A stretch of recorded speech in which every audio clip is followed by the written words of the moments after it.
কাজ কখনোই কিন্তু লজ্জার কোনো বিষয়। আপনি যদি মনে করেন যে না আমি এই কাজ করলে কি বলেন, আমি তো ধরেন আমার বাসায় কিন্তু এখানে আসার আগ পর্যন্ত ঢাকায় বাসা ছিলাম, আমার বাসার আমার ওয়াশরুম কিন্তু অন্য কেউ ওয়াশ করবো, আমি নিজে আসবো, আমার কাপড় চোপড় দিতে হতো। এবং যেটা হলো যে এটা এখন কিন্তু সময় পাই না, তাই মনে করি যে কোনো কাজ মানে কাজ।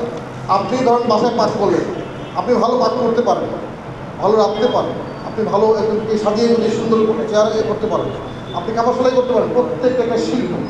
আপনি জানেন যে আমাদের বড় বড় যে হোটেলগুলো আছে, রেস্টুরেন্টগুলো আছে, এগুলো একটা বাবুর্চি তাদের করবে বাংলাদেশে 50,000 থেকে 5 লক্ষ টাকার মধ্যে একটা বাবুর্চি আছে যারা পাঠ করে। এবং এই বড় বড় হোটেলে বাবুর্চি কিন্তু মহিলা না, পুরুষ।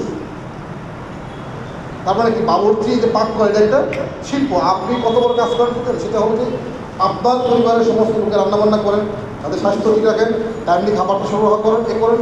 এটা যদি আপনি না করেন তাহলে আপনার পরিবারের কেউই কিন্তু কি আপনার কোনোভাবেই সুস্থ থাকবে না, পরিশ্রম করবে না, কোনো আয় উপার্জন হবে না, পরিবার চলবে না, সমাজ চলবে না, রাষ্ট্র চলবে। কথা ঠিক বলেন। সুতরাং আমি মনে করি যে আমাদের মহিলারা যত বেশি পরিশ্রমী হবে একটা জাতি তত এগিয়ে যাবে।